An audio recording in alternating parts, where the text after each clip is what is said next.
गुरु जी श्री ठाकुर जी आए हैं, ना हमको ना आपको किसी को बताने की जरूरत है कि आप कौन हैं। लगभग सब लोग वाकिफ होंगे, यहाँ पे सब लोग जानते हैं। तो अब सबकी तरफ से हम गुरु जी का बहुत बहुत स्वागत करते हैं, आप सभी की तरफ से, अपने स्टाफ की तरफ से। और गुरु जी से चाहेंगे कि वो अपने दो शब्द, अपना संदेश हम सबको दें। कारागार कानपुर नगर के प्रांगण में गुरुदेव जी का आगमन हुआ है।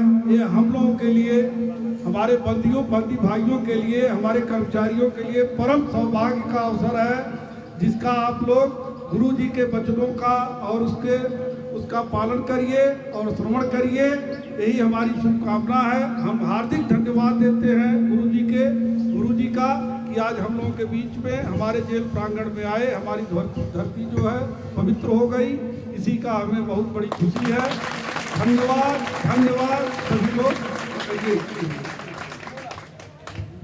मैं परम पूज्य स्वामी जी महाराज जी से वंदना करता हूँ, प्रार्थना करता हूँ कि वो हम सब लोगों का मार्गदर्शन करें और हमें इस संसार से कैसे मुक्ति प्राप्त हो उसके लिए आशीर्वाद प्रदान करें।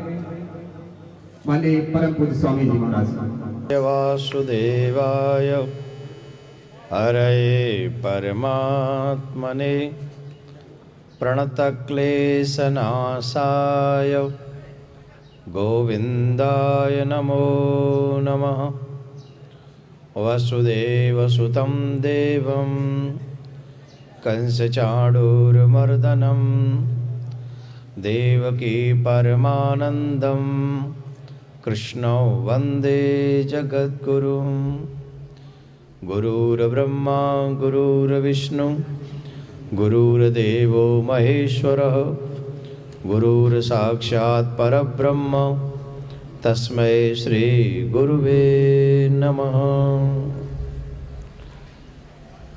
कहते हैं भगवान का नाम सभी पापों को काट देता है। तो आप सिर्फ 1 मिनट मेरे साथ मिलकर भगवान का नाम उच्चारण करें। उसके बाद जो भी ठाकुर जी चाहेंगे हमसे बुलवाना वो हम बोलेंगे, क्योंकि आप हमारे हो, हम आपके हैं, पूरा विश्व एक ही है।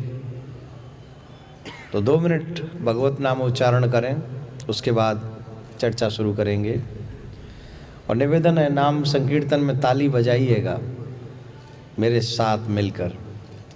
हरे राम राम राम सीता राम राम राम, हरे राम राम राम सीता राम राम राम, हरे राम राम राम सीता राम राम राम, हरे राम राम राम सीता राम राम, हरे राम राम राम सीता राम राम राम, हरे राम राम राम सीता राम राम राम, हरे राम राम राम सीता राम राम।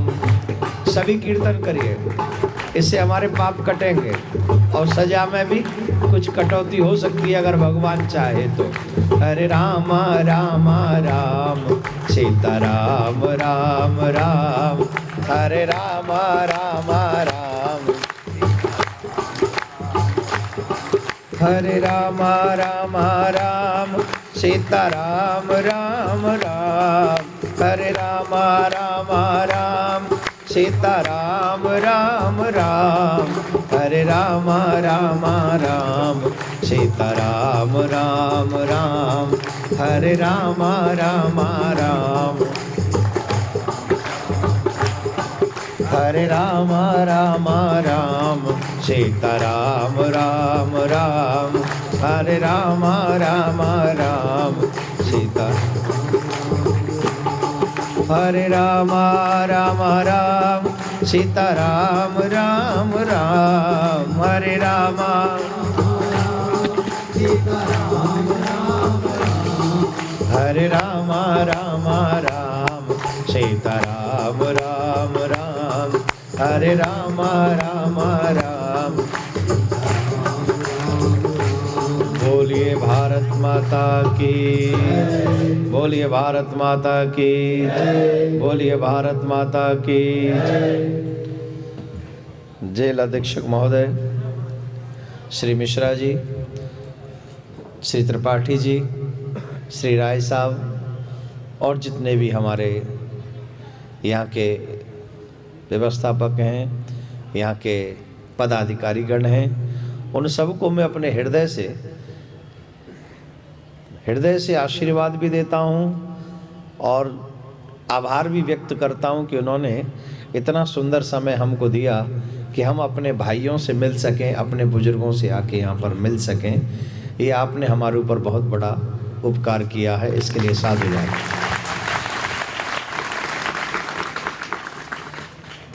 बंधु, मैं आज के वाक्य को, आज के इस समय का सदुपयोग हम प्रारंभ करेंगे गीता के एक श्लोक से। सावधानी पूर्वक सुनना। जितने भी नौजवान बच्चे हैं, मुझे दिख रहे हैं यहाँ पर बहुत सारे यंग बच्चे जिन्होंने अभी ज़िंदगी शुरू भी नहीं की, उससे पहले ही आप यहाँ आकर बैठ गए। आप सच मानिए, मुझे भी उतनी तकलीफ हो रही है जितनी आपके घर वालों को हो रही होगी। कोई भी व्यक्ति अपनी मर्जी से यहाँ आना नहीं चाहता, लेकिन कुछ वजह हैं जिनकी वजह से हम यहाँ आ जाते हैं। उसी का वर्णन गीता में किया गया है। भगवान श्री कृष्ण ने कहा है गीता में, कर्मण्यवाधिकारस्ते मां फलेषु कदाचन। हे मानव, तू शुभ कर्म किए जा, तुझे तो फल मैं दूंगा। सिर्फ कर्म करना तेरे हाथ में है, फल की प्राप्ति करने की इच्छा भी मत रख, क्योंकि फल देना तेरे हाथ में नहीं है, वो मेरा काम है। मैं तुझे क्या फल दूंगा, कैसे फल दूंगा, ये तू मेरे ऊपर छोड़ दे, लेकिन तेरा काम है सिर्फ कर्म करना। अच्छे कर्म करोगे या बुरे कर्म करोगे, ये तुम्हारे ऊपर डिपेंड है। बहुत से लोग कहते हैं कि जब कर्म करना भगवान ने हमारे, जब पत्ता भी भगवान की मर्जी से नहीं हिलता तो हम बुरे कर्म कैसे करते हैं। सच ये है कि भगवान ने कर्म करने के लिए हमें छोड़ा हुआ है। तुम जैसे भी कर्म करो, फल मैं तुम्हें वैसा ही दूंगा। आप सभी यहाँ पर कितने नौजवान बच्चे बैठे हैं? दीपावली पे कौन कौन यहाँ था? सब भीतर थे? कभी सोचा है कि आप जब यहाँ थे तो आपके घर वालों ने दीपावली कैसी मनाई होगी? कभी कल्पना की है? उस घर की दीपावली कैसी रही होगी जिसका एक व्यक्ति कारागार में होगा, जो अपनों से दूर होगा, जो अपनों से बहुत दूर होगा? क्या उन्हें दीपावली मनाने का कोई सुख, कोई अनुभूति हुई होगी? It doesn't matter. ये कोई बात का फर्क नहीं पड़ता कि यहाँ पर हिंदू हैं या मुस्लिम हैं। बात यह है कि हर घर का व्यक्ति चाहता है कि दीपावली मेरी तभी है जब हम सब एक परिवार के लोग एक जगह पर एकत्रित हों, और वो दीपावली का आनंद तब हम सबको प्राप्त होता है। लेकिन जब घर में से एक भी व्यक्ति कारागार में हो तो वो दीपावली नहीं रह जाती, वो नासूर बन जाती है, वो दुख देती है। दुनिया जब उत्सव मना रही होती है तो वो उत्सव हमारे कानों में जहर घोलता है। उसकी वजह क्या है? मेरे यहां आने की वजह क्या है? उस वजह पे चिंतन करो। ये जो कारागार में आना है, एक तरीके से चिंतन का भी इशू है कि जो गलतियां मैंने बाहर की हैं, उन गलतियों का मैं चिंतन करूं यहां पर, और चिंतन करके सोचूं कि मैंने क्यों ये गलती की, और अगर हो गई ये गलती तो इसका प्रायश्चित क्या है। क्या मैं फिर से जाके वही गलती कर लूंगा जैसे मुझे दोबारा यहां आना पड़े? यहां के कोई भी खुश नहीं होता मेरे भाई बहन, ये मुझे मालूम है। जब मैं आप लोगों से मिलता हूं, मैं कई बार अपने इस जीवन में कारागार में जाके बोला हूं, प्रवचन किया है, और जब उन लोगों की आंखों में मैं आंसू देखता हूं तो मैं रो पड़ता हूं, मुझे तकलीफ होती है। मुझे नहीं पता कि आप क्या सोचते हो कि हम जैसे लोग जब बोलते होंगे, लेकिन जब आप बैठते हो तो मुझे कष्ट होता है। मेरे भारत के नागरिक ऐसे नहीं हो सकते।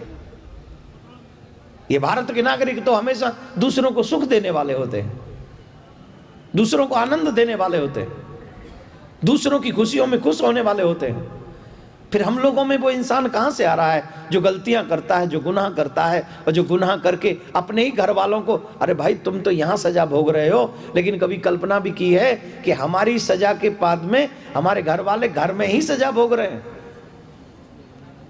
हर दिन हमको याद कर करके वो रोते हैं, वो परेशान होते हैं, और 4 लोग उन्हें सुनाते होंगे तेरा बच्चा कहाँ है। कोई चोरी करके आया होगा, कोई कुछ करके आया होगा, कोई मर्डर करके आया होगा, कोई झूठे आरोप में आया होगा, कोई लड़ के आया होगा, कोई झगड़ के आया होगा। आखिर ये हमारा स्वभाव थोड़ी है, ये हमारा स्वभाव नहीं है। और यहां पर भी मैं गारंटी से कह रहा हूं, कुछ लोग आपके संगी ऐसे हो जाते हैं जो यहां आपको भड़काते रहते हैं, अब जाके ऐसा करना, तुझे ऐसा बदला लेना है, तुझे सबक सिखाना है उसको। क्या मिलेगा उसको, क्या मिलेगा? फिर आओगे यहीं, फिर परेशान होगे, घर वालों को दुख दोगे, समाज को दुख दोगे, अपने आप को दुख दोगे। छोटी सी जिंदगी है, छोटी सी, और उस छोटी सी जिंदगी में अगर मैं बदले की भावना से जीऊं, अगर मैं ऐसे लोगों का संग करूं जिससे मेरी जिंदगी, मेरा परिवार, मेरा संसार तबाह हो जाए, क्या ये मानवता है? क्या यही मेरी समझदारी है? ये कदापि मेरी समझदारी नहीं। मैं एक दृष्टांत हर एक कथा में सुनाता हूं, आप ध्यान देके इसको सुनिएगा। एक छोटा सा बच्चा था, छोटा सा, और वो छोटा सा बच्चा पड़ोसी के यहां से एक रस्सी चुरा के ले आया, और जब रस्सी चुरा के ले आया तो माँ ने उसे बड़ी शाबाशी दी, बहुत बहुत धन्यवाद बेटा, बहुत अच्छा किया, अभी गाय ने बछड़ा दिया है, हम उस बछड़े को इस रस्सी से बांधेंगे। हम तो ये सोच रहे थे कि अगर ये बछड़ा दिया है तो इसके लिए रस्सी कहाँ से लाएं, तूने बहुत अच्छा किया कि तू ये रस्सी चुरा लाया, इस बछड़े को हम इस रस्सी से बांध देंगे। जब रस्सी चुराई, माँ से शाबाशी मिली, धीरे धीरे उसको लगा कि चोरी करना अच्छी बात है, वो बहुत बड़ा चोर बना, इतना बड़ा चोर बना कि एक दिन उसने राज खजाने में जाके चोरी कर डाली। और राज खजाने में जब वो चोरी कर रहा था तो चोरी करता हुआ पकड़ा गया, और जब चोरी करता हुआ पकड़ा गया तो राजा ने उसे फांसी की सजा दी। और जब फांसी की सजा दी तो जिस दिन उसे फांसी देने वाले थे उन्होंने पूछा, भाई तेरी आखिरी ख्वाहिश क्या है, आखिरी इच्छा क्या है? तो उसने कहा, मेरी आखिरी इच्छा है कि मैं अपनी मां से मिलना चाहता हूं। मां को बुलाया और उसने अपनी मां के गाल पर जबरदस्त चांटा मारा खींच के। तो वहां जो भी पुलिसमैन थे, वहां और जो भी लोग थे, उन्होंने कहा कि ये तो तू कितना बड़ा पापी है, आज तक तेरा आखिरी दिन है जिंदगी का, जीवन का आज लास्ट डे है, और तुम आज भी इतना बड़ा गुनाह कर रहे हो कि अपनी मां के गाल पे चांटा मार दिया तुमने, शर्म नहीं आती? बोले, ये मैं वो काम कर रहा हूं जो ये नहीं कर सकी, तुम्हें नहीं पता, जो चांटा मैंने इसको मारा है, अगर ये चांटा मेरे बचपन में जिस दिन मैंने पहले रस्सी चुराई थी उस दिन ये चांटा मेरे गाल पे पड़ गया होता तो आज मैं इतना बड़ा चोर ना होता, और आज मेरी जिंदगी में यह दिन ना होता। वो लोग कौन हैं जो हमें प्रेरित करते हैं इन सब चीजों के लिए? वो गुनहगार हैं। आज हमारा यूथ बिगड़ रहा है, वो ड्रग्स लेता है, वो ड्रिंक करता है, वो स्मोकिंग करता है। वजह क्या है? वो गलत लोगों का संग। जब आप अपने जीवन में गलत लोगों का संग करते हो तो आप ये भी भूल जाते हो कि मैं इस संसार में आया किस लिए हूं। तब आपको अच्छी बात, मुझे भी तब अच्छी बात अच्छी नहीं लगती जब हम बुरे लोगों का संग करते हैं। इसीलिए दुर्लभो मानसो जन्म, जिस मानव जन्म को हम लोग दुर्लभ मानते हैं उस मानव जीवन को हम ऐसे मिसयूज करते हैं। ये हमारे पास कोई अधिकार नहीं, कोई राइट नहीं है। मेरे भाई बहन, आप अपनी उस माँ के बारे में सोचिए जिसने आपको अपने 9 महीने पेट में रखा है। वो रात रात भर सो नहीं सकती होगी। आप अपने जो सीनियर लोग हैं वो बच्चों के बारे में सोचें, वो कैसे परेशान होते होंगे वहां पर, कितना कष्ट पाते होंगे वो वहां पर। मैं आप सबसे एक आग्रह करूंगा, अपनी जिंदगी के रूल को समझो, अपनी जिंदगी की अहमियत को समझो। मानव जीवन बार बार नहीं मिलता। मे भी ये बात मुझे इजीली समझ में ना आए, लेकिन जिस दिन समझ में आ जाए उसी दिन से अच्छे लोगों का संग करो और सुधरने की कोशिश करो। आप सब सुधरे हुए, आपने इतनी अच्छी मेरे स्वागत की तैयारी करी है, मेरा हृदय गदगद हो गया है। ये सब व्यवस्था आपने की है। आपके अंदर वो साधु मौजूद है, आपके अंदर वो भक्त मौजूद है। आपको पता है कि कोई अतिथि अगर हमारे यहां आ रहा है तो उसकी सेवा, उसका स्वागत कैसे करना है, आप सब जानते हो। एक और बात बता दें, मैं सबको गुनहगार नहीं कह रहा हूं। कोई परिस्थितियों का मारा होगा, कोई स्थितियों का मारा होगा, कोई समाज की बुराइयों का सताया हुआ होगा।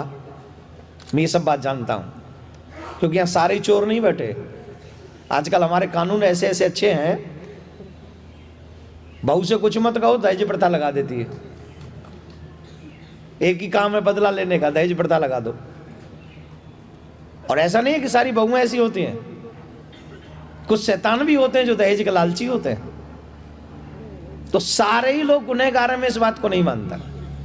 लेकिन हां, अगर मेरे साथ ऐसा गुनाह हुआ है, मेरे साथ गलती हुई है, अगर मेरे से गलती हुई है, तो मुझे सुधरने का मौका भगवान ने इस कारागार में दिया है। दुखी होने की जरूरत नहीं है, भगवान यहीं पैदा हुआ था, कृष्ण भगवान। भगवान श्री कृष्ण यहां पैदा हुए थे ना। अब एक कारागार, एक बाहर पैदा होता है वो कारागार में आ जाता है, और एक कारागार में पैदा होता है तो जगत गुरु बन जाता है। कितना बड़ा अंतर है। एक बाहर जन्म लेता है, समाज में जन्म लेता है, हंसी खुशी खेलता कूदता है, लेकिन आगे जाके ऐसे गुनाह करता है कि वो कारागार में आ जाता है। एक ऐसा व्यक्तित्व है जो कारागार में जन्म तो लेता है, लेकिन अपने कर्मों से वो पूरे विश्व का गुरु बन जाता है। वो पूरी दुनिया को कल्याण के मार्ग पर ले जाता है, और समाज उन्हीं को याद करती है जो दूसरों के भले के लिए काम करता है, जो सेल्फ के लिए काम करता है, उसे समाज याद नहीं रखती।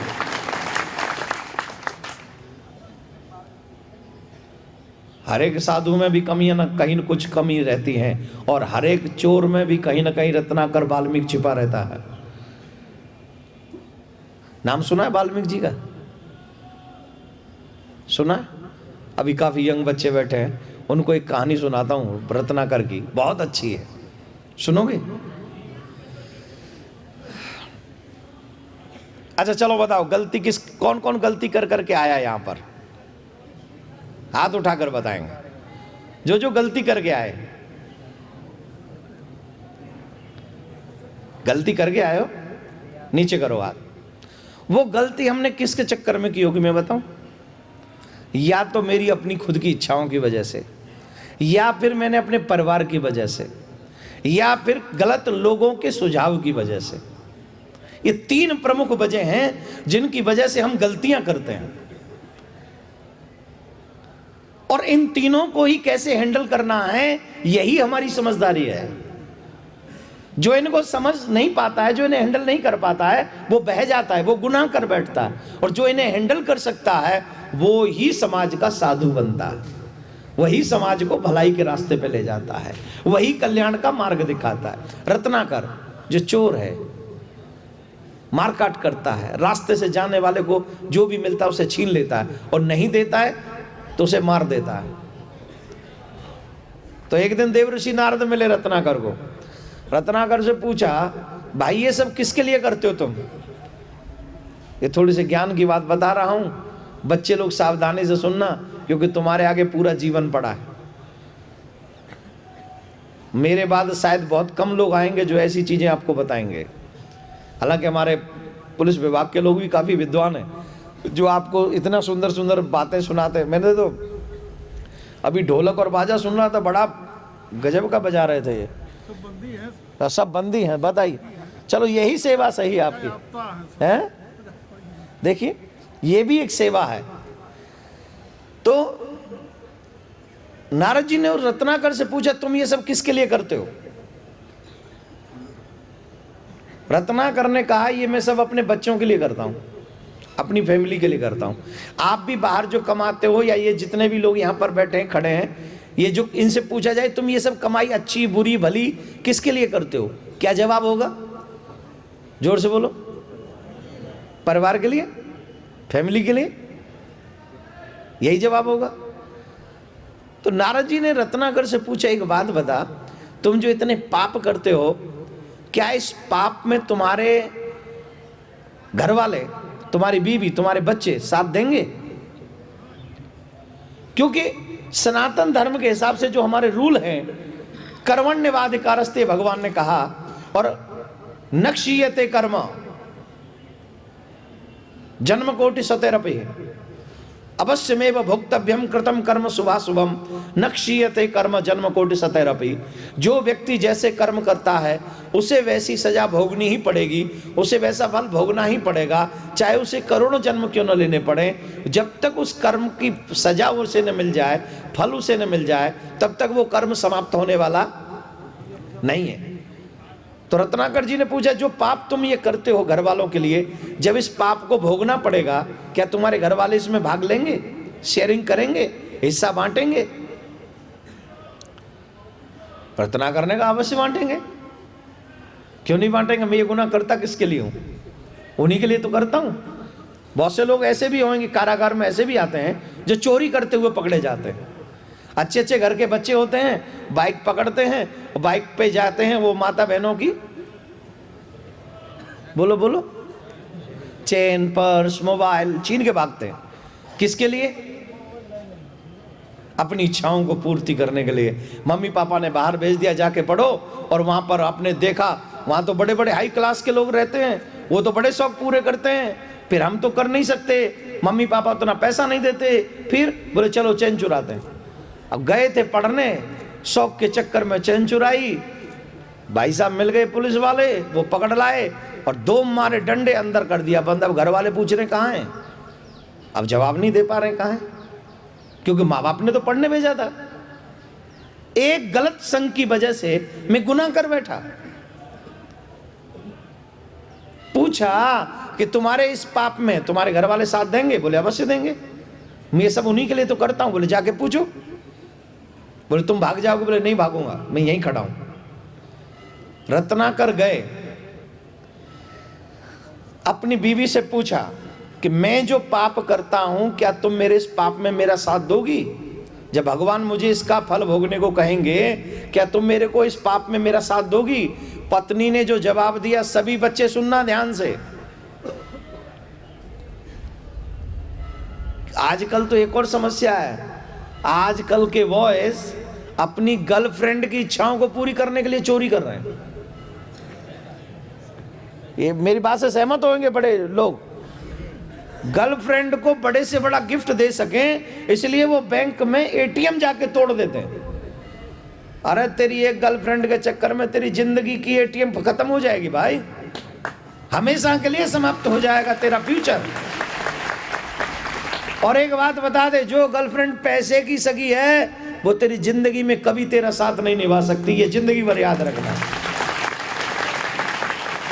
बड़ी जोर से ताली बजा रहे हो, इसका मतलब है कहीं ना कहीं यहां भी ऐसे लोग बैठे होंगे, एक आदमी जिनकी बात आपने सुनी होगी और आपको पता चल गया होगा कि हम जो कह रहा हूं वो सब सही है। और ये सच है, आज के समाज में ये सब चीजें हो रही हैं।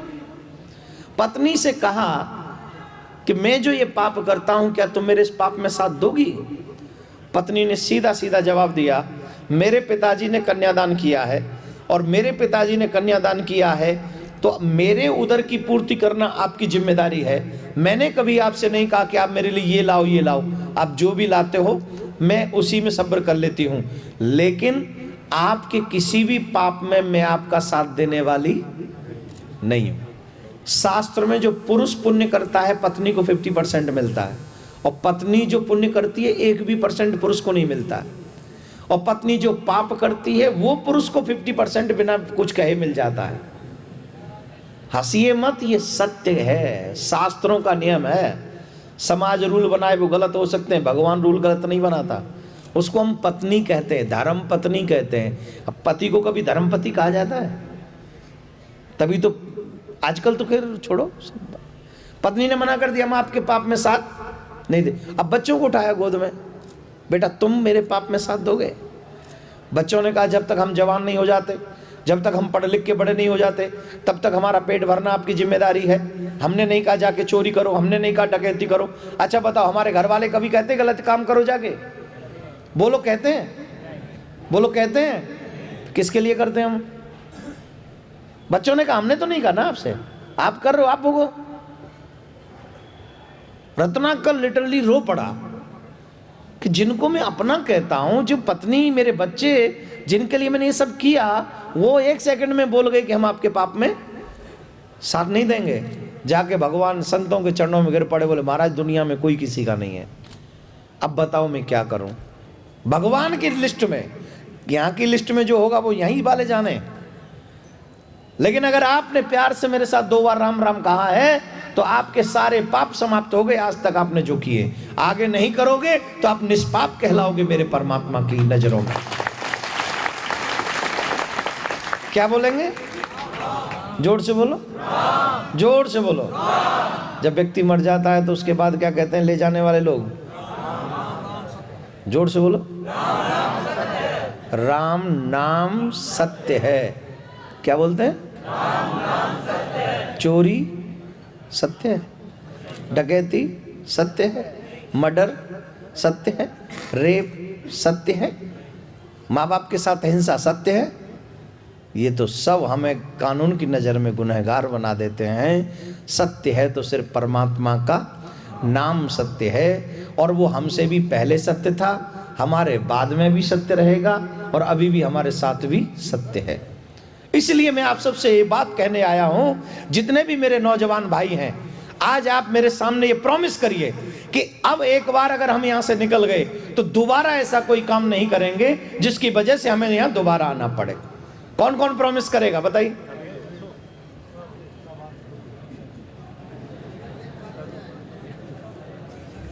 करिए प्रॉमिस कि हम ऐसा कोई काम नहीं करेंगे, और हम अपने अंदर के रत्नाकर को जगाएंगे। हम रत्नाकर से वाल्मीकि बनने जाएंगे, हम साधु बनेंगे, समाज की सेवा करेंगे, देश की सेवा करेंगे, और हम कुछ न कर सके तो हम अपने परिवार की सेवा करके अपने जीवन में भगवान का भजन करके अपना बेड़ा पार करेंगे। ऐसा प्रॉमिस आप अपने आप से करिए, मुझसे नहीं, अपने आप से करिए। क्यों? क्योंकि मानव जीवन बार बार नहीं मिलता मेरे प्यारे। मत दो अपने माँ बाप की आंखों में आंसू, मत दो किसी समाज के व्यक्ति की आंख में आंसू। मत भूलिए जिस समाज में आप जी रहे हो, ये समाज भी उसी परमात्मा ने पैदा किया जिसने आपको पैदा किया है। और हमें और आपको कोई हक नहीं कि हम किसी को जाके तकलीफ दें, हम किसी को जाके दुख दें। फिर एक बार कह रहा हूं, मानव जीवन बार बार नहीं मिलता, इसका सदुपयोग करिए। कौन कौन अब रोज 5 मिनट भजन करता है यहाँ जेल में बैठ के स्नान के बाद? करते हो?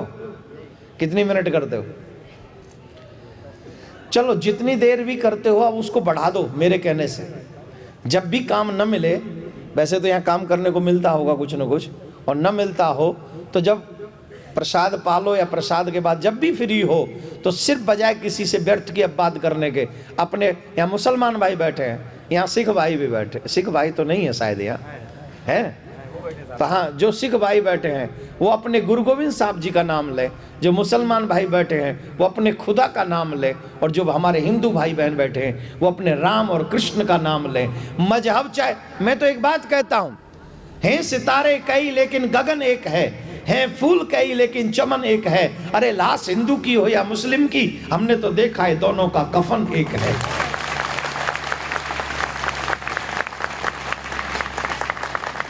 अरे जो लोग बदलाव कर, जो लोग बातें करते ना हिंदू मुस्लिम, पता है कौन है वो लोग?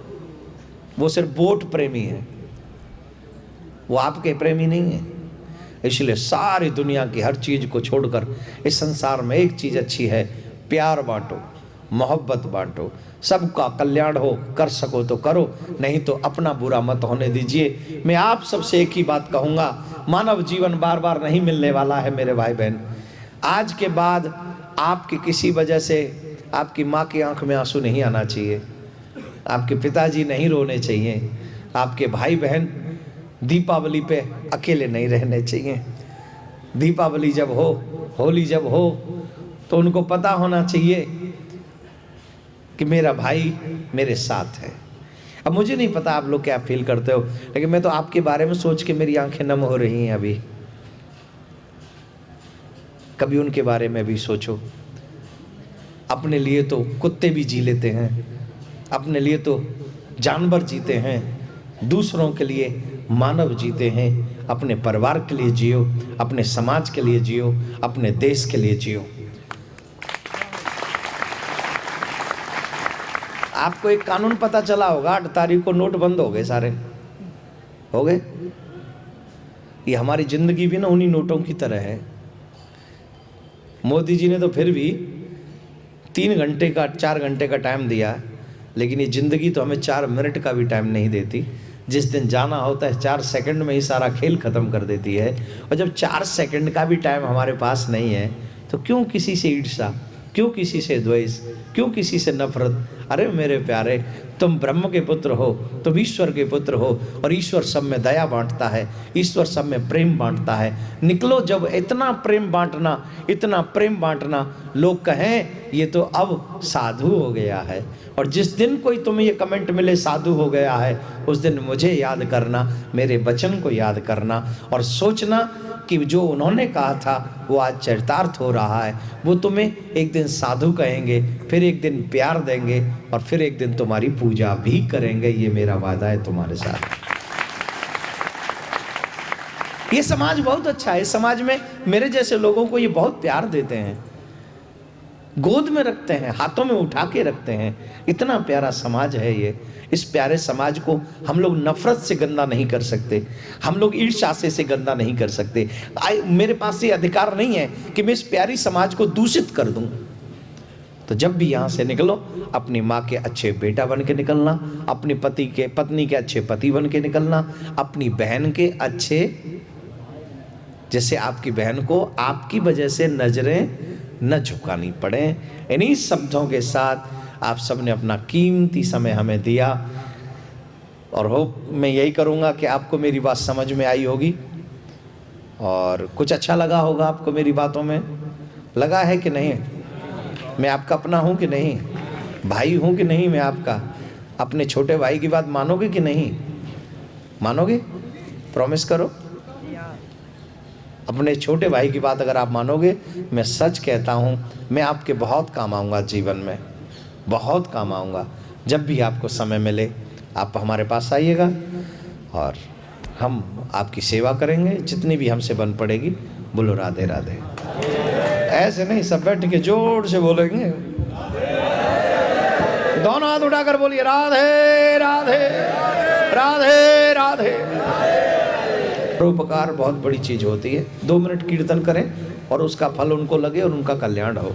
हरे राम राम राम सीता राम राम राम, हरे राम राम राम सीता राम राम राम, हरे राम राम राम सीता राम राम राम, हरे राम राम राम सीता राम राम राम, हरे राम राम राम सीता राम राम राम, हरे राम राम राम सीता राम राम राम, हरे राम राम राम सीता राम राम राम, हरे राम राम राम सीता राम राम राम, हरे राम राम राम सीता राम राम राम, हरे राम राम सीता राम राम राम, हरे राम राम राम सीता राम राम राम, हरे राम राम राम सीता राम राम राम, हरे राम राम राम सीताराम राम राम, हरे राम राम राम, सीताराम राम राम, हरे राम राम राम, सीताराम राम राम, हरे राम राम राम, सीताराम राम राम। बोले राघवेंद्र सरकार की, भारत माता की, भारत माता की, भारत माता की जय। निवेदन करूंगा जितने भी हमारे सीनियर हैं वो मंच पर आ जाएंगे। हेलो, हाँ जी, कीर्तन करेंगे। और इसी कीर्तन में पूज्य महाराज श्री ये फोटो करने के बाद आपके बीच में भी इसी कीर्तन के दौरान पूज्य महाराज श्री आएंगे और सभी कैदी भाइयों को भी फोटो कराने का मौका मिलेगा। महाराज श्री स्वयं आपके बीच में आकर सबके पिक्चर वगैरह लेंगे। हाँ जी,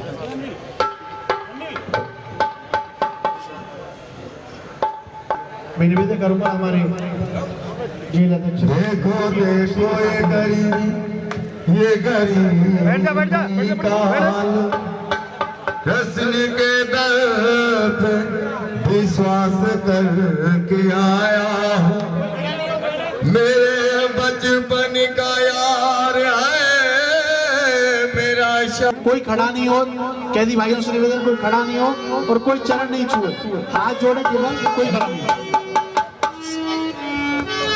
श्री राम जानकी बैठे हैं मेरे श्री राम मेरे जीने में, श्री राम जानकी बैठे हैं मेरे जीने में। देख लो मेरे दिल के नगीने में, देख लो मेरे सीने में, श्री राम जानकी बैठे मेरे सीने में।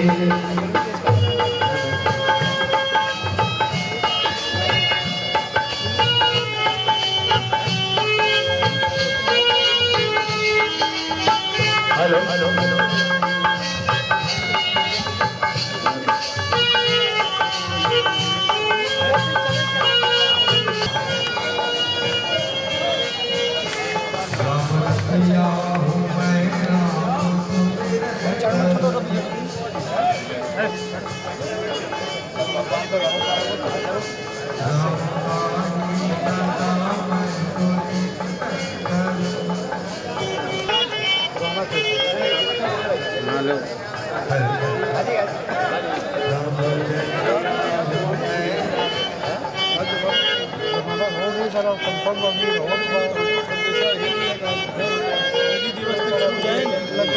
चलो भगवान करे आप छूट जाए तो फिर एक बहुत प्यारी जिंदगी जी ऐसी कि आपका तो वैसे ही गुरुओं का बहुत बड़ा काम है, तो आपकी लाइन वो है उसी में लड़का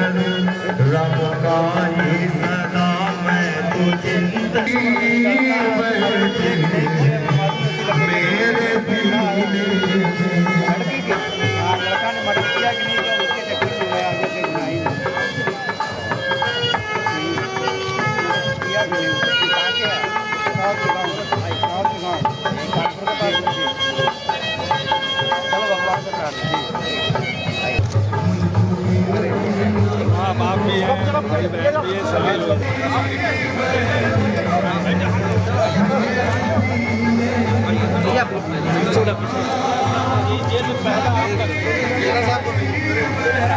भैया नहीं नहीं नहीं गलत, सामने से नहीं भैया,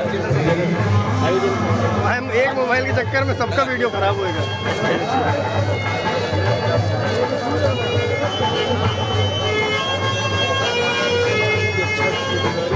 अब आप ही को लेनी पड़ेगी ना, हम आप क्या दिलवाने, आपने भी तो हमारे सर, आप भी मेरी जेब से आप भी पकड़ लीजिए सर।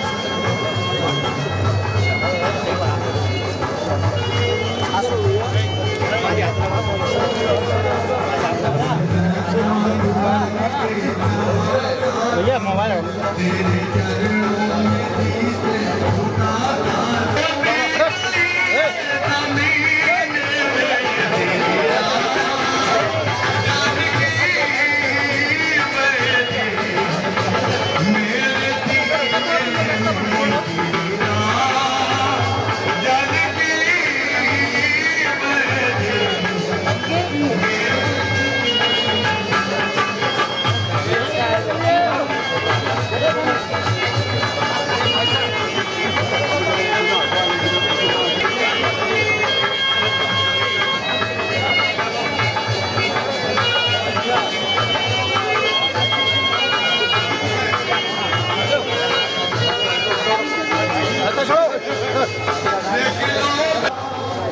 को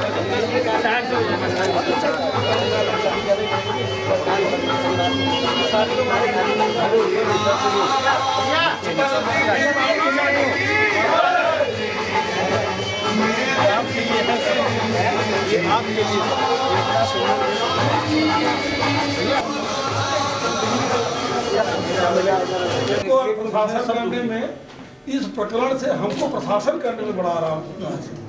ये हमारा निजी अनुभव है कि जितना इनको हम धार्मिकता पे जोड़ते हैं उतना ही हमको आनंद आता है प्रशासन करने में। अभी कई लोग हो रहे थे, तो आप जैसे बात करें, आदमी अपना संवेदना से जुड़ता है तो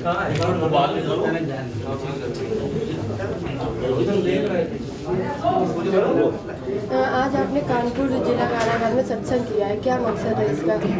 देखिए, ये जितने भी बंदी हैं ये हैं तो मानव ही। किसी से गलती होती है, किसी से नहीं होती है, और अगर हो भी गई है तो उनको सुधारना ये मानवता का फ़र्ज है। कानून भी यही चाहता है कि सुधर जाए तो उसे फिर रिहा कर दिया जाए। कारागार किस लिए होती है? सुधारने के लिए होती है, बिगाड़ने के लिए तो होती नहीं। तो ये सभी हमारे जेल के जितने भी पदाधिकारीगण हैं ये साधुवाद के पात्र हैं। हमारे क्या नाम है, मिश्रा जी, त्रिपाठी जी, जो ऐसे कार्य कैदी भाइयों के लिए करते रहते हैं जिससे उनको वो सब चीज़ें मिलें, जिससे उन्हें सुधरने का अवसर मिले। तो हमने भी वही कोशिश की है, और अगर वो लोग यहाँ से सुधर जाएं और थोड़ा बहुत भी अच्छा सीख के जाएं, जैसे अभी कई लोगों ने प्रॉमिस किया कि हम बदले की भावना से नहीं जाएंगे, यहाँ से जाने के बाद में हम वादा करते हैं कि हम एक अच्छे मानव बनकर दिखाएं। यही तो सज़ा देने का फल है भाई। सज़ा किसके लिए दी जाती है? सुधारने के लिए। और अगर वो इन सत्संगों से ही सुधरने की बात कर लेते हैं, अच्छे संग से सुधरने की बात करते हैं, तो फिर सज़ा की ज़रूरत ही नहीं है। मेन काम तो सुधारने से ही है। तो ये सत्संग आज हुआ, कई लोगों ने सुधरने के प्रॉमिस किए, कई लोगों ने अगेन दोबारा यहाँ ना आने के लिए प्रॉमिस किए। मुझे लगता है कि बहुत बहुत सफल, हमारी जिस भावना के साथ आए थे वो भावना पूरी हुई। सर, आज जो प्रोग्राम हुआ है सत्संग का, वो किस लिए हुआ है और कैदियों में किस तरीके की भावना आई है? कैदियों में क्या भावना आई ये तो नहीं बता सकते, लेकिन ये है कि कैदियों में जो कल का उत्साह था, जब उनको पता चला कि हमारे बीच परम श्रद्धेय ठाकुर जी आ रहे हैं, और वो उत्साह सबको महसूस हुआ। अगर वो उत्साह आज के संदेश के साथ साथ रहता है तो निश्चित ही यहाँ से जेल से निकलने के बाद अपने जानबूझ के वो ऐसा कोई काम नहीं करेंगे कि उनको दोबारा इस जेल में आना रहे, और अपने इस जेल के दुखी जीवन को, क्योंकि यहाँ जेल में जो भी आ जाता है वो दुखी हो जाता है, कोई भी अच्छे से अच्छा व्यक्ति भी, इस समय को वो अपने अच्छे तरीके से काट सकें। इस समय का भी अपना उपयोग वो अच्छी तरीके से कर सकते हैं, और जो आत्मचिंतन इस समय किया जाता है ज़िंदगी में, वो शायद यहाँ से निकलने के बाद नहीं किया जाता है। तो गुरु जी के शब्दों का इतना तो असर पड़ेगा ही उन पर, और उनका असर औरों पे पड़ेगा। भारत सरकार लगातार प्रयास कर रही है कैदियों को सुधारने के लिए। आप भी बहुत सारी चीज़ें क्या यहाँ जेल में कर रहे हैं, तो क्या लग रहा है आपको? नहीं, प्रयास हमारी मजबूरी है, हमारी ड्यूटी भी है और हमारी मजबूरी भी है। हमको उनके साथ जीना है और सुकून से उनको भी जिलाना है, और वो यहाँ से निकलने के बाद जाके मुख्य धारा में अपने आप को सम्मिलित कर सकें। इसके लिए हमारा प्रयास करना हमारी मजबूरी है, हमको अपने लिए करना है। अगर जगत से बाहर से अपराध कम करना है तो अंदर, अगर किसी के अंदर अपराध है, क्योंकि सामान्यतः अपराध कोई भी कर सकता है, आदमी परिस्थितियों का दास होता है, कुछ प्रोफेशनल लोग होते हैं, लेकिन सामान्यतः मैंने अपने कारागार जीवन में देखा है कि मजबूरियां आदमी को अपराध की तरफ प्रेरित करती हैं। आदमी की गरीबी, बेरोज़गारी ये प्रेरित करती हैं, लेकिन और संस्कारों की कमी होती है, सत्संग की कमी होती है कि आदमी खुद से अपने आप को आत्मचिंतन कर पाता है, न तो अपने अंदर वो ऊर्जा ला पाता है कि अपने संघर्ष जीवन से कर सके। अब इसी प्रकार से अगर ठाकुर जैसे, गुरु जी जैसे लोगों का सानिध्य लोगों को मिलता रहे, वो बाहर निकलने के बाद भी महीने 2 महीने में सत्संग करते रहें। अभी पहले हमारी बात हो रही थी कि आदमी के अंदर जो सद्गुण होता है वो आदत होती है, रोज़ रोज़ उसको जिस तरीके से खाना है तब एनर्जी मिलेगी, रोज़ नहाना है, उसी तरीके से रोज़ अच्छी चीज़ों का भी उसको श्रवण मनन करना ही पड़ेगा, तभी वो फर्क पड़ेगा। अदरवाइज आधे घंटे बाद फिर वो उसी धारा में चला जाएगा। इसलिए हमारी कोशिश रहती चलता है। आज हमारे बीच श्रद्धेय स्वामी जी देवकीनंदन महाराज जी, हम इनसे सबसे पहले जानना चाहेंगे कि आपसे महाराज जी की आपके पारिवारिक पृष्ठभूमि में विषय में जानना चाहिए, और आप कहाँ से? देखिए, मैं ब्रजधाम से हूँ, और जहाँ ठाकुर जी ने लीलाएं की हैं वहाँ हमारा जन्म हुआ, और ब्राह्मण कुल में जन्म हुआ, भगवान की बड़ी कृपा रही और बचपन से ही, बाल्यकाल से ही ये सब धर्म के विषय में हमारे बुजुर्गों के माध्यम से हमें सीखने को मिलता रहा और आज उन्हीं के बताए हुए मार्ग पर चल रहे हैं, गुरुदेव के बताए हुए मार्ग पर चल रहे हैं। महाराज जी, परिवार में आपके कौन कौन है? परिवार में सभी माता जी हैं, पिताजी हैं, भाई हैं, बहनें हैं, देवी जी हैं, बच्चे हैं, सभी हैं भगवान की महाराज जी, कृपा से। दूसरी बात ये है कि कैसे, मतलब आपको ये कैसे लगा कि विश्व में एक शांति संदेश देना चाहिए? और देखिए, आज हर एक व्यक्ति अमीर हो या गरीब हो, सबको एक ऐसी चीज़ की चाहत है जिसे सब लोग शांति का नाम देते हैं। शांति, मन का आराम, मन का विश्राम। आप सब चाहते हैं कि घर बनाने से भी शांति नहीं मिलती, बड़ी गाड़ियों में चलने के बाद भी शांति नहीं मिलती, हवाई जहाज़ों में शादी कर ली तब भी शांति नहीं मिलती। अब ऐसा क्या है जो हमसे बचा हुआ है? वो शांति है परोपकार, परमार्थ। जब तक आप अपने जीवन में परमार्थ अप्लाई नहीं करोगे, दूसरों की सेवा करना, दूसरों की मदद करना, दूसरों धर्म के प्रति सेवा भाव रखना, साधु संतों की सेवा, जब तक ये चीज़ें आप नहीं रखोगे तब तक आपके मन को शांति नहीं मिलेगी। तो उसी शांति को धर्म में किन किन नामों से जाना गया है, किसकी वजह से वो शांति मिलती है, उन सब चीज़ों का वर्णन करके विश्व शांति की चर्चा कर रहे हैं। कुछ लोगों को मिलती भी है जो उस मार्ग पर चलते हैं। आपको बहुत सारे लोग, बहुत जगह आप कार्यक्रम करते हैं, बहुत सारे, सबसे बड़ी समस्या आपको देखने को क्या मिल रही है आज की डेट में? सबसे बड़ी समस्या यही है कि आज व्यक्ति अपने आप से भाग रहा है, दूर भाग रहा है। उस सबको जानने के बावजूद भी अपने आप से दूर भाग रहा है। वो सब जानता भी है, उसके बावजूद भी अपने आप से भाग रहा है। ना उसके बड़े लोग उन्हें समझाना चाहते हैं, ना वो खुद समझना चाहते हैं। बस जीवन एक ऐसी दौड़ है जिसको दौड़े जा रहे हैं और बिना टारगेट के दौड़े जा रहे हैं। एक्चुअली किसी का कोई लक्ष्य होना चाहिए, कोई गोल होना चाहिए, कोई मकसद होना चाहिए, लेकिन इन आज के युवाओं की दौड़ का कोई गोल ही नहीं है। बस वो भाग रहा है आगे तो मैं भी भाग रहा हूँ उसके पीछे। तो ऐसी जो विषमता की दौड़ है या मायावादी जो दौड़ है, जिसमें कितना भी आप पालो आखिर आपके हाथ कुछ नहीं लगता है, मतलब सब कुछ पाके भी आप सब कुछ खो देते हो, ऐसी दौड़ में जो लोग दौड़ रहे हैं, मुझे लगता है ये सबसे बड़ी समस्या है। अर्थयोग है महाराज जी, लोग दौड़ भी रहे हैं, लेकिन जैसे जैसे अर्थयोग में लोग लिप्त होते जा रहे हैं इस माया में और विलासिता में, तो उससे कुछ क्या ऐसा लग रहा है कि कुछ भक्ति की ओर भी उस कारण से ज़्यादा लोग बढ़ रहे हैं?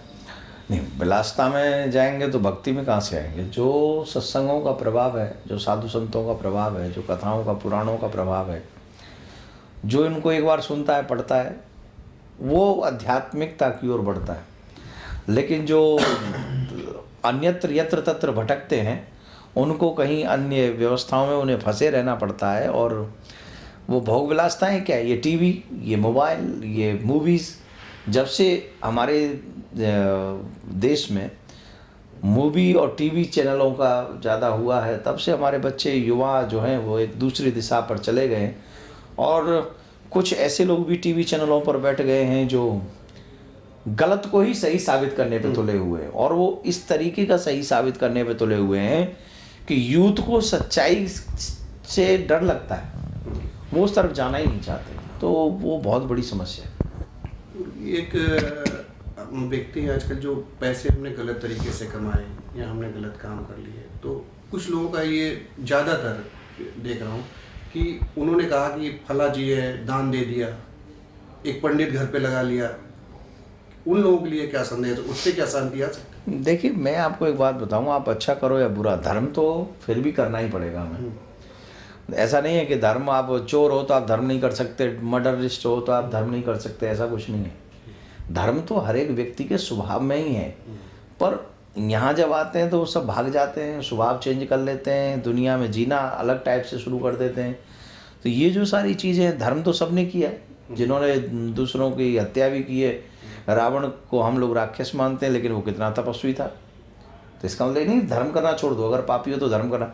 धर्म तो आपको बल्कि जीना सिखाता है, बता देता है कि आप क्या करोगे क्या नहीं करोगे। लेकिन हाँ, ये स्वभाव अच्छा नहीं है कि आप पहले 2 नंबर की कमाई करो, फिर थोड़ा बहुत दान दे के अपने आप को दानी साबित करो। वो गलत नहीं है, क्योंकि भगवान तो इन सब हकीकतों को जानता है। तो इसलिए अच्छा है कि एक नंबर पे ही चलो, 2 नंबर छोड़ दो वरना सब खत्म। युवा पीढ़ी भटक रही है अपनी मुख्य धारा से। युवा पीढ़ी को सबसे ज़्यादा ज़रूरत है संस्कारों की। युवा पीढ़ी को सबसे ज़्यादा ज़रूरत है अपने माँ बाप के द्वारा दिए हुए सद्मार्ग की। और जब तक माँ बाप रिस्पॉन्सिबल नहीं होंगे उस चीज़ के लिए, क्योंकि माँ बाप को लगता है पैसा दे दो, व्यवस्था दे दो, पढ़ाई दे दो, बस हमारी ड्यूटी कंप्लीट। पर इतना नहीं है, हमें बहुत कुछ आगे उनको बताना पड़ेगा, जो उस समय से हमें बताना पड़ता है जब बच्चे पढ़ाई का नाम भी नहीं जानते। जब ये चीज़ें करते हैं तो बच्चों के अच्छे सुधरने की उम्मीद है। आज आपने जेल में भी कार्यक्रम किया जी, संदेश, और बहुत अच्छा लगा। जेल में कैदियों से मिलके कई कैदियों ने उन्होंने प्रॉमिस भी किया कि हम दोबारा ऐसा नहीं आएंगे, ऐसा काम करेंगे। ये भटके हुए लोग हैं जिनको गलत संग मिल जाता है, या कई समाज के ऐसे दूषित कानून हैं जहाँ मजबूरी में किसी को फंसा देते हैं। फंसाना बहुत आसान है, आप जिन पे कुछ नहीं है उनको फंसा दो। 2-3 केस ऐसे हैं जो किसके साथ हैं पता नहीं चलता है, जैसे दहेज प्रताड़न जो है। अब एक व्यक्ति ने कोई गलती किया, पूरे पूरे खानदान को अंदर करवा देते हैं। या अगर वो किसी के साथ ऐसा उत्पीड़न हुआ भी है तो फिर वो लगता है वो सही है। तो ऐसी कुछ चीज़ें ऐसी हैं जिनकी वजह से वहाँ लोगों को देखा दुखी, रोते हुए देखा तो मन दुखी हुआ। लेकिन हाँ, अच्छा ये लगता है कि भगवान ने हमें इस लायक बनाया कि हम जाएँ, उनको अपना समझें, अपना समझ के उनसे जो हम में है वो हम उनको देने की कोशिश करें। लेकिन अच्छा लगा, काफ़ी लोग सुधरने की कोशिश करेंगे। विश्व शांति मिशन चैरिटेबल ट्रस्ट मुख्य उद्देश्य है धर्म का प्रचार करना, मुख्य उद्देश्य है नौजवानों को धर्म से जोड़ना, मुख्य उद्देश्य है धर्म के माध्यम से लोगों तक शांति पहुंचाना, सामाजिक सेवा करना जितनी हो सके। भगवान ने जितनी शक्ति दी है उतनी समाज की सेवा करो, दीनहीनों की सेवा करो और धर्म का प्रचार करो। मेन संस्कारों को दो बच्चों को। आप हमारे माध्यम से हमारे कानपुर शहर के वासियों के लिए कोई एक संदेश है? यही कहना चाहेंगे कि सत्य में जयते, आप सत्य पर चलिए, नशा छोड़िए, गुटखा खाना छोड़िए और अच्छाई के मार्ग पर चलिए, अपने माँ बाप का सम्मान करिए, आपका और हमारा सबका भला हो। राधे राधे। पूज्य महाराज श्री का स्वप्न विश्व में शांति और घर घर में भगवान के नाम का वास। इस संकल्प को एक महाअभियान बनाने का बीड़ा उठाया है श्रद्धेय शांति दूत श्री देवकीनंदन ठाकुर जी ने। भौतिकता के दौर में भटक रही युवा पीढ़ी को भी अपने महाअभियान से जोड़कर उनको भी भगवत भक्ति के रस से सराबोर करने का दृढ़ निश्चय किया है महाराज श्री ने। साथ ही विश्व शांति सेवा चैरिटेबल ट्रस्ट महाराज श्री की अध्यक्षता में अंतर्राष्ट्रीय स्तर पर भगवत भक्ति के प्रचार के साथ मानवता की सेवा के लिए भी प्रतिबद्ध है। जरूरतमंदों की सहायता और विषम परिस्थिति में महाराज श्री ने सदैव सबके लिए अपना हाथ बढ़ाया है। आप भी श्रद्धेय शांति दूत श्री देवकीनंदन ठाकुर जी के महाअभियान में अपना पुनीत सहयोग प्रदान कर सकते हैं। फाउंडर मेंबर 5,51,000 रुपए, समिति मेंबर 2,51,000 रुपए, कार्यकारिणी मेंबर 1,21,000 रुपए, सहकार्यकारिणी मेंबर 51,000 रुपए, आजीवन सदस्य 1,100 रुपए। आप अपना सहयोग विश्व शांति सेवा चैरिटेबल ट्रस्ट के भारतीय स्टेट बैंक मथुरा शाखा के खाता संख्या 3088094445 में जमा करा सकते हैं। मासिक पत्रिका शांति संदेश एवं महाराज श्री द्वारा गाए हुए सुंदर सुंदर भजनों की सीडी व श्रीमद् भागवत कथा एवं श्री राम कथा के डीवीडी सेट प्राप्त करने के लिए संपर्क करें। ज्योति music company, Shanti Seva Dham, Jhatikra, Vrindavan road, Vrindavan, Mathura, Uttar Pradesh. Phone number 0735111221, 0735111331। Delhi कार्यालय C5/90, first floor, sector 6, Rohini, Nai Delhi 110085। Phone number 01147564008। Mobile 9212210143। Website www.vsscd.com, www.shantisevadham.in। Email info@vsscd.com। Twitter DN/Thakur/G। Facebook Devkinandan Thakur ji VSSCD।